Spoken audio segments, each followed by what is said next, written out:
देखो टुनटुनी, अब तक तुम 11 बेटियों को जन्म दे चुकी हो। मुझे सिर्फ एक बेटे की इच्छा थी। इस बार बेटा ना हुआ तो तुम एक दर्जन बेटियों की माँ बन जाओगी और मैं तुम्हें घर से निकाल दूंगा। हे भगवान, इस बार तो मुझे एक बेटा दे दो, नहीं तो मेरे पति मुझे घर से बाहर निकाल देंगे। टुनटुनी अंडे पर बैठी हुई थी, तभी अंडा टूटने की आवाज सुनकर टोनू आता है। टुनटुनी बताओ, बेटा हुआ है या बेटी? अरे तुम जवाब क्यों नहीं देती हो? तुम रो रही हो, इसका मतलब तुम्हें फिर से बेटी हुई है।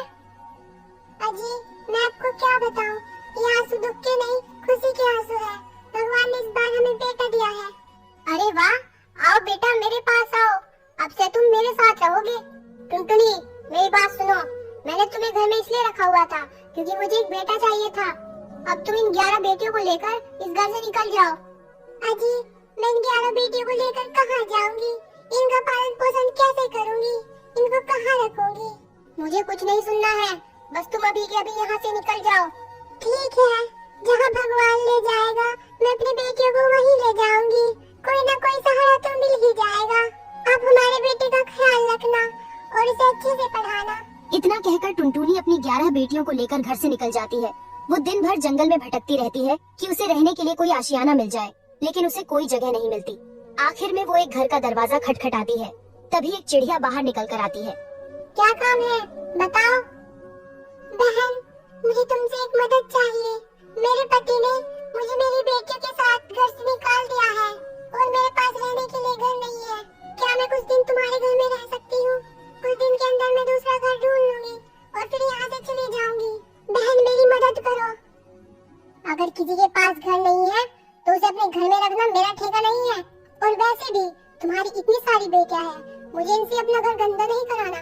लेकिन तुम्हारे पास एक रास्ता है, बताओ ना बहन, मेरे पास क्या रास्ता है? मैं अपनी बेटियों को कहाँ लेकर जाऊँ? तुम अपनी बेटियों को अमेज़न के जंगल में ले जाओ, वहाँ पर कोई पक्षी नहीं रहता और तुम्हें घर बनाने के लिए बहुत जगह मिलेगी और तुम्हें वहाँ खाना भी मिलेगा। लेकिन वहाँ कोई पक्षी क्यों नहीं रहता और वहाँ कोई खतरा तो नहीं? हा हा हा, अरे वहाँ कोई पक्षी इसलिए ही तो नहीं रहता क्योंकि वहाँ रहने में बहुत खतरा है। इतना कहकर चिड़िया वहाँ से चली जाती है। माँ मुझे बहुत भूख लगी है माँ, मुझे खाना दो, नहीं तो मैं भूख से मर जाऊंगी माँ। अब बेचारी टुनटुनी के पास उस जंगल में जाने के अलावा कोई रास्ता नहीं बचा था। अब भगवान के भरोसे मैं तुम सभी को उस जंगल में ले जा रही हूँ, इसके अलावा अब और कोई रास्ता नहीं बचा। इतना बोलकर टुनटुनी अपनी बेटियों को अमेज़न के जंगल में ले जाती है। वहाँ उसे एक खाली घर दिखता है, वो सभी उस घर में चले जाते हैं। मोनी बेटा, मैं तुम सभी के लिए खाना लेने जा रही हूँ, मेरे जाते ही दरवाजा बंद कर लेना और चाहे कुछ भी हो जाए, जब तक मैं ना कहूँ दरवाजा मत खोलना।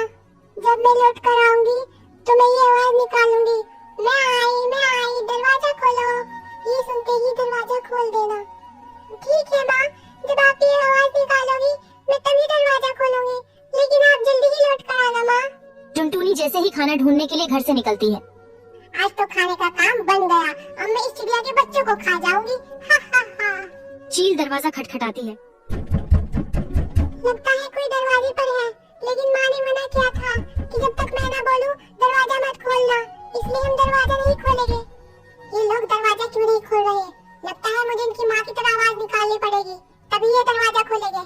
मैं आई, दरवाजा खोलो, मैं हूँ तुम्हारी माँ, दरवाजा खोलना बेटा।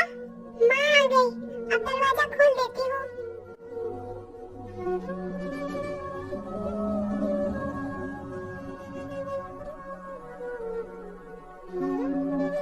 अरे तुमने मेरी माँ की आवाज निकालकर मुझसे दरवाजा खुलवा लिया।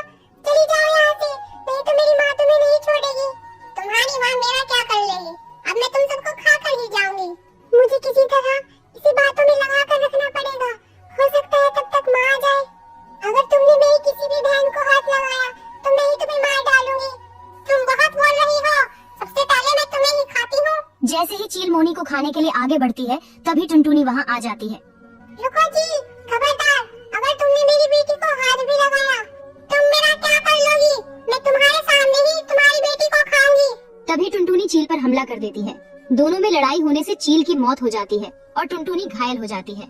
मोनी बेटा, अब मेरे पास ज्यादा समय नहीं रहा, तुम्हारी सुरक्षा करने के लिए अब मैं नहीं रहूंगी, इसलिए तुम अपनी बहनों को लेकर इस जंगल से चली जाओ। ये जंगल तुम्हारे लिए इतना बोल ही रही थी तभी उसकी मौत हो जाती है। माँ, आप हमें छोड़कर चली गई। अब हम आपके बिना कैसे जिएंगे माँ?